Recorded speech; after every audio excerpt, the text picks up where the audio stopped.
Pretty chilly this morning, and I've seen one motorhome, and that's it. Still pretty early, but yeah, feeling pretty alone out here, which is fine. Got a full tank of fuel. Got a camera that has decided it doesn't want to work today. Seen one fox this morning, a few birds. Yeah, I'm looking forward to stopping for a warm cup of coffee in about half an hour. So we stopped, we've fixed the GoPro 360, I think. It's just twitchy. The one button startup very rarely works. Don't buy one. Get the Insta instead, I would say. Other than that, the Hero 11 on the chin is doing very well. And it's been through all sorts of conditions, taken a couple of knocks, and touch wood, just fine. And apparently some roadworks going on, but it is Sunday, so I'm kind of not really expecting anyone to be there. That might also be why it seems so quiet. There's a few potholes. Loose gravel, great.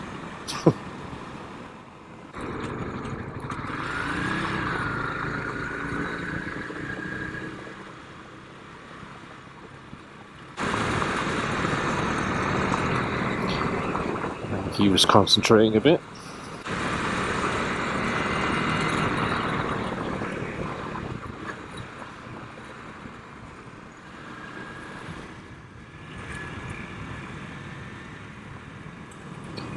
Alright, warning 20 miles an hour. It's just in the middle of the road.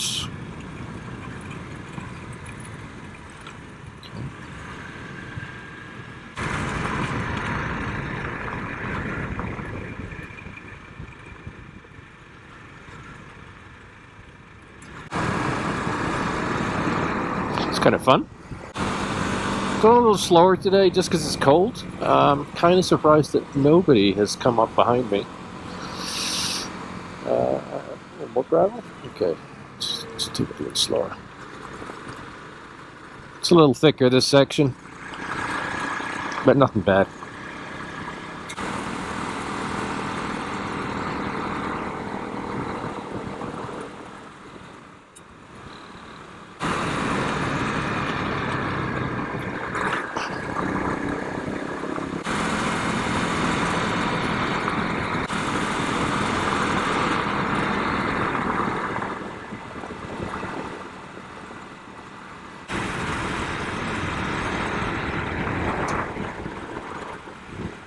Some of the guides will tell you that there is 1 mile of gravel on this highway, but I will tell you right now, it feels more like 5.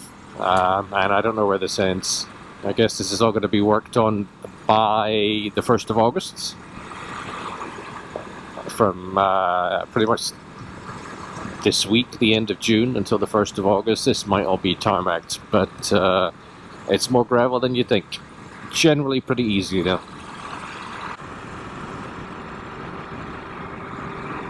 As you can see, the bugs are definitely out. I might have to buy me one of those funny hat net things at some point. But yeah, definitely when you stop, gotta keep the visor shut.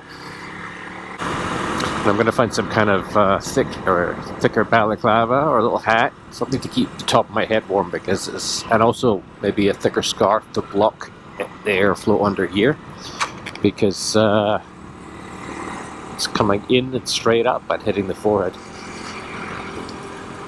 And I think we're reaching the point where we're going to have to switch to the winter gloves, because these are a little too thin. Particularly because I put the foam on the hand grips, so the heated grips are not doing an awful lot. But anyway, just little changes to cope with the weather. Other than that, bike's doing fine, I'm doing alright.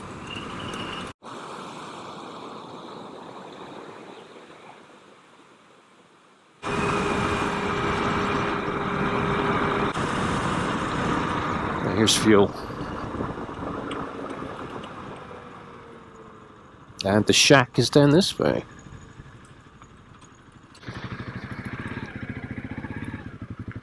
So Tenere 700 and Africa Twin, I think. They are headed south. Alright, we've fueled up at Dease Lake. The shack place isn't open until the afternoon, but we did get a cup of coffee from it's a gas station and a market with a deli in it, and you would be amazed at what they carry. It's not just food, it's hardware, gas cans, you know, sledgehammers, tin openers, kind of whatever you might need. And that seems like it's the only place in the area that might be your last chance to find a tape measure or gaffer tape or whatever. So that's worth knowing about. I think minor car repairs could be done here too. And we have just passed the sign, next service is 230 kilometers. But we have about 230 miles in range, so no problem there, but definitely fill up in Dease Lake if you have less than 3/4 of a tank, just to be safe.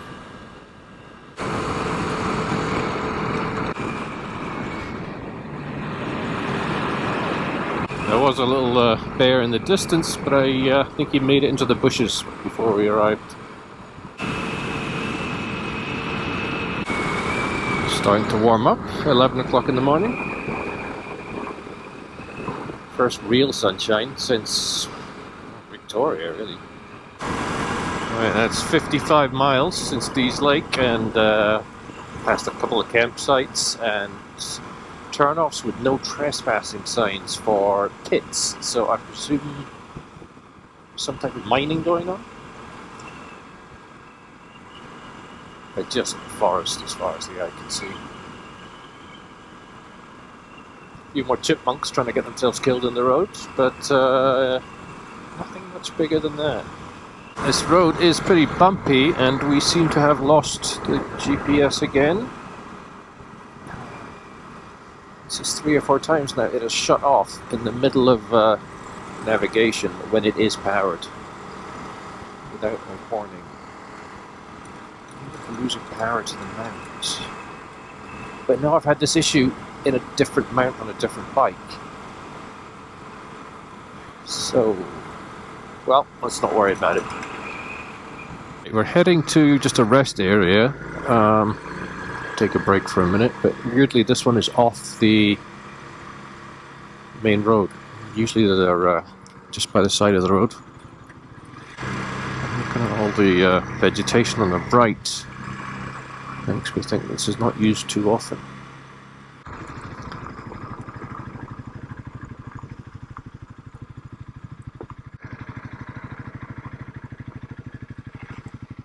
Oh, the river's right here.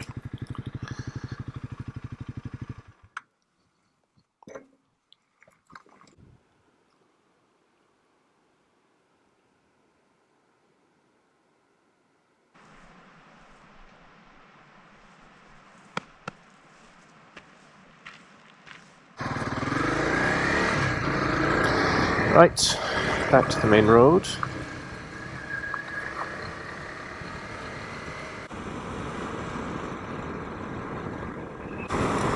Free coffee, where's that?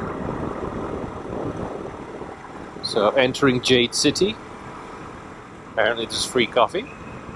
Okay, let's stop at the store here.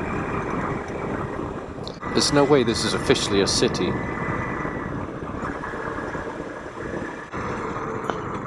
Look at the size of the jade, though.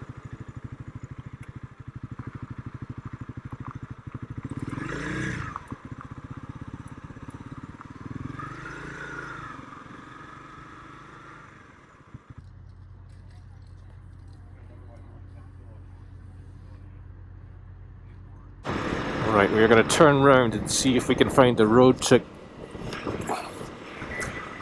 Cassiar. probably be fenced off at some point, I would expect. Because nobody's really had any business to go down there since the 1990s. This is Jade City. Free RV parking. They do have some accommodation here. And a shop full of a lot of jade. I'm looking for a road that may not be very well marked. Let's see. Basically, it was a town and asbestos mine between the 1950s and I want to say the 90s. Now, I don't really know what's left there. Certainly the pits will be there. The church was there but falling down. But as opposed to your kind of regular ghost town, a lot of the buildings were auctioned off and moved to other locations. Bumped into a really nice Irish and Scottish couple on a GS that they'd shipped over from Ireland. They'd ridden on on essentially street tyres up to Prudhoe Bay, and I was assured by him, which was very kind of him, that this is the perfect bike to do it. So, provided conditions don't go against me, I think we're looking good, but we have had a suggestion for changing the route, and it actually makes some sense. Cassiar won't be marked on that side, no. So this is nothing marked on this turning. Right, what does this say? Weight restrictions in force. This may be my dumbest move yet, we'll find out. So we're looking for a ghost town. Gotta go another 6 miles down this road. And nobody's had any real reason to go down this road since the 90s unless they're salvaging something from the old mining town. The road's in reasonable shape. Definitely hasn't been maintained in a while. Maybe that we just come across a massive fence, I don't know. But we're on our own here, there's no one else around. It's interesting to think that in the 90s, this road would have been used by hundreds of vehicles. Now it's just me. See what I mean about the uneven surface, potholes. Well, little rabbit. No idea what we're going to see or if this is worth it, but of course it's worth it. It's, you know, it's curiosity. We find what we find. I feel like I'm some kind of bizarre car test track or something. Nobody else is here. Quartz Rock Creek. Quartz usually a good sign for finding gold. Yeah, pretty big potholes. It's not far to go in terms of mileage, it just feels there's no one around if you need anything. I think partly it's just the sun's gone, it got colder, the wind's picked up. It doesn't make the place seem too friendly, but I'm sure that's not the case. Just saw a couple of grizzlies running around like they're playing with each other the same way dogs would play. Makes me wonder about getting off the bike to send the drone up and find this place. There are a few odd buildings around. A few that might be occupied, certainly a few where the roofs have collapsed. But those bears have got me thinking maybe better be careful. Oh, this must be the tailings. Look at all this. Should I not be breathing here? You see the grass has started to grow, so this has been here some time.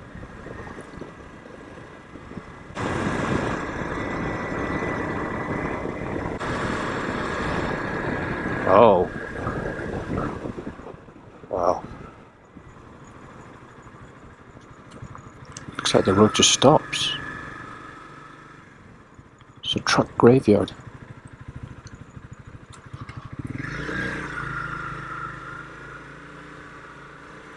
Let's just go. It stops. This is it. Scrappy Larry's. Oh, I read about this guy. It's a military truck.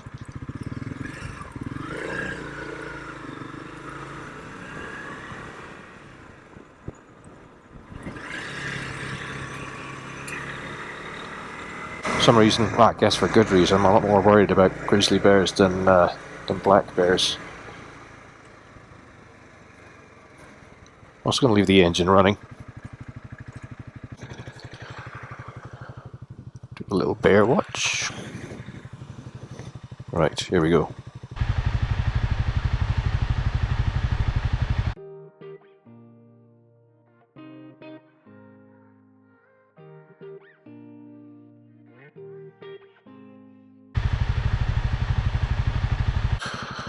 I've never unpacked and packed that drone so fast. There's an old structure. There's a collapsed roof in there. Another one down there. You get plenty of notice here in Canada about construction zones. They're never close to where the signs are. You always have to go a little distance down. They're also pretty good at marking potholes or signs for little bumps in the road that really aren't that big, but they're all marked, I guess, more maybe the motorhomes than anybody, but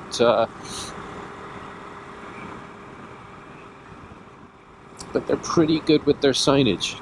And I think I think partly it's that they do not want to come up here and have to rescue you. Not looking so touristy. But look at the colour over here. Oh, okay, so here, I guess some people call them petrol stations. Or they'll say gas station. But I've seen the word gas bar used in signage and said by people. So a gas bar is where you get your gas for petrol. I would have a cloth handy, especially if you have a camelback or something where you can wet it to wipe the visor, because you will get hit. You will hit a lot of bugs. So yeah, I would have a rag and a tank bag or just something. I just keep wetting my glove to do it, but I'll have to wash these eventually. Got a change in colour.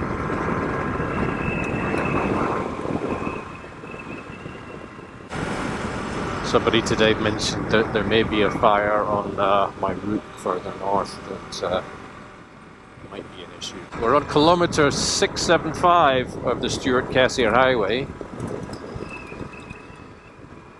And this place is definitely different. Very smooth road surface. Obviously the forest fire is obliterated. Sizable area. But this place is different in that there's no rest areas, there's no lay-bys or pull-outs. There's nowhere to really stop for a while. The kindly Irishman on the GS with his Scottish wife suggested a route to me that makes a lot more sense considering the way I want to exit Alaska.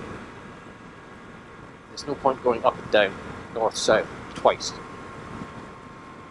So, yeah, I think there's a new plan beginning to form, which is the way I love it, because you never know what's going to happen. Welcome to the Yukon, larger than life. Next border crossing, Alaska proper.